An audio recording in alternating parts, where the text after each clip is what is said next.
Metroid Prime 4 was the most disappointing thing since my son. Metroid Prime 4 is incredibly disappointing. If I had to use one word to describe it, the word I'd choose is outdated. And if I had to use two words, I'd say painfully uneven. The return of Retro Studios to the franchise after 15 years feels very much like it's the result of ideas that are 15 years old. This isn't a nostalgic return to form or a company unwilling to innovate. Its bare-bones attempts to modernize are rooted in some sort of Marvel movie ragtag group of annoyances. Its nostalgic sensibilities in a world without fast travel but nothing to warrant the decision. This isn't a nostalgic return to form. The kindest thing I can say about Metroid Prime 4 is that when you're deep in one of its dungeons, it can still evoke the atmosphere and ambiance that only Metroid Prime can. To my detriment, because instead of coming together and collectively saying no to Nintendo's bullshit, like I don't know, their shitty online services, the fact their games never get discounted anymore, selling us 20-year-old games at a premium, I could literally go on for 45 minutes straight listing off Nintendo's bullshit, but it would fall upon deaf ears. Instead of criticizing this multi-billion-dollar company when they make bad decisions, because let's be honest, every company does, I was ostracized as if I didn't grow up playing these games. Just because I refused to buy a Nintendo Switch 2. Either way, you're just told to shut the fuck up unless you're actually going out and playing these games for yourself. You know, it doesn't matter that they're $60, $70, $80. So you know what? Consider me fleeced, because I actually went out and bought Metroid Prime 4 for review. Well, kinda. And not because I wanted to slog through it just to have the right to bitch and complain about it online.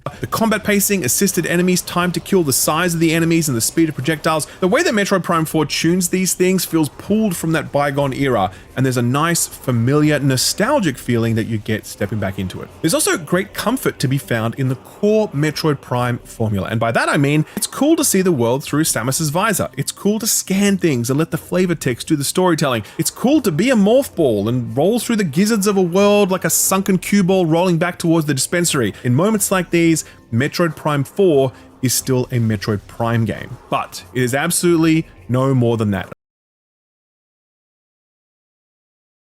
And after seeing how much the Metroidvania genre has evolved in the past 2 decades, and after seeing how much Nintendo has evolved their flagship franchises, I think it would have been fair to have expected a lot more from Metroid Prime 4 Beyond. I don't think that unlocking the double jump power-up is enough to cut it in 2025 when you don't use that power-up for anything more interesting than you can now reach that place that you couldn't reach before. Modern Metroidvania design takes those power-ups and makes them more than just keys. They become mechanical augments, offering you new capabilities that can be used creatively in different contexts to deepen moment-to-moment gameplay or facilitate more engaging level or puzzle design. But here in Metroid Prime 4, almost all of the power-ups you collect have no functionality beyond their lock and key utility. Backtracking, for example, is something we look back on with affection because it was a simpler time back then.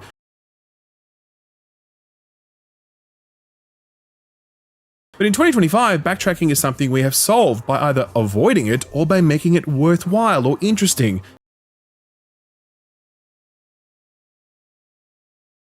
But it's made worse by adding in unskippable loading sequences and these weird lengthy stretches of nothingness between the desert's exit point and the actual place you're trying to get to. The collectibles economy and incentives are similarly unresolved. When I already have 200 rounds for my elemental weapons, do I really want to schlep across the entire map so I can solve a puzzle that gives me another 10 rounds?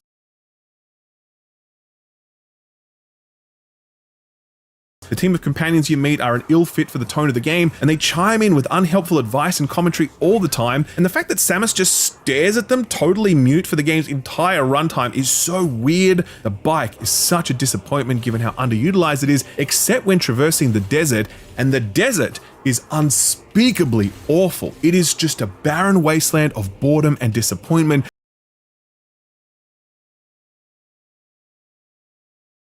Metroid Prime 4 Beyond. Metroid games in the past decade and then some have all been made by developers not really owned by Nintendo, and specifically I'm meaning Western studios. You had Metroid Samus Returns, Other M, Metroid Dread was done by Mercury Steam, and of course the Prime series is done by Retro Studios, which has also developed the now soon to be released, or I guess it comes out today actually, Metroid Prime 4. It is unique in that sense, because it is a Japanese IP primarily made by Western developers in the last 2 decades, which isn't very common, but hey, it's been that way for a long time when it comes to Metroid at least. But the big issue that players are having this time with this game is simple. Prime 4, it feels too much like a westernized game, especially these days. I already know the concept is kind of stupid, like, duh, of course it's western feeling. I had a dream last night, and it was wild. I dreamed that I played Metroid Prime 4. It took me a really long time to get past the title screen. I was practically breathless. You know how in dreams things can be a lot more intense than they would be in real life, you know? But then you wake up and it's in lasers and the lighting. You see, in real life, Metroid Prime 4 is a Switch game that got a Switch 2 edition with some improved graphics. But in my dream, this was a Switch. Then use the right stick or motion controls to adjust your aim, and the motion controls would take like a second to start working, which was weird. So it was a little bit sluggish, but then I found that I could adjust the sensitivity in the options. It was a very vivid dream, like just very logic kicked in again. You know, the gameplay, the mechanics, the design, all of that just sort of took a backseat as I found myself completely lost in the atmosphere.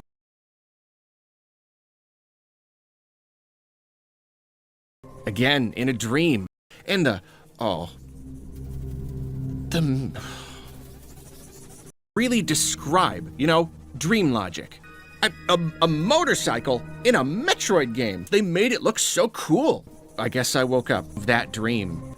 But the memory is also so strange, so surreal. So realer than real, but also not quite real. Do you know what I'm saying? I don't either. I've had a lot of dreams.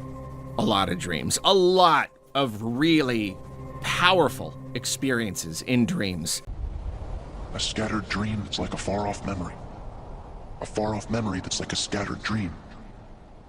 I want to line the pieces up. Yours and mine.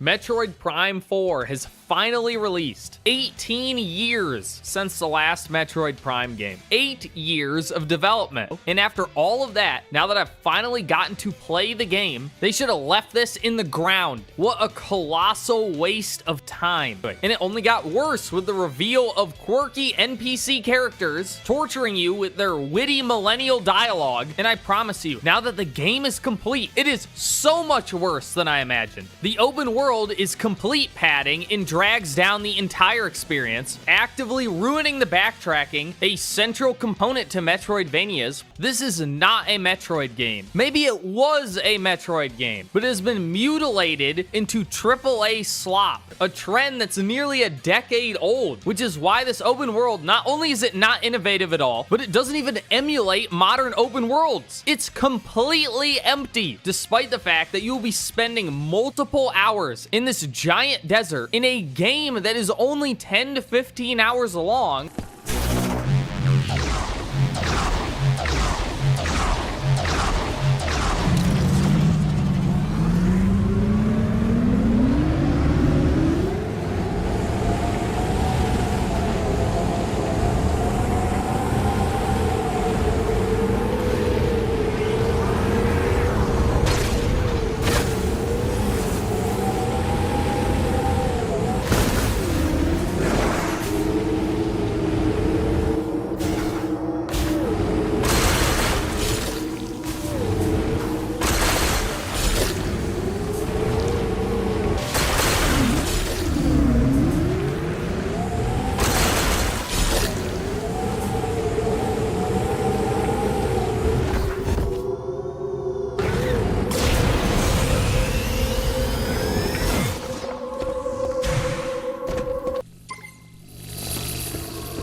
There's nothing in it. So this was a conspiracy theory I had that I believe now has been all but confirmed, that the original Metroid Prime 4 made by Bandai Namco was a perfectly fine Metroid game and was canceled by the higher-ups at Nintendo to make the game more like Breath of the Wild.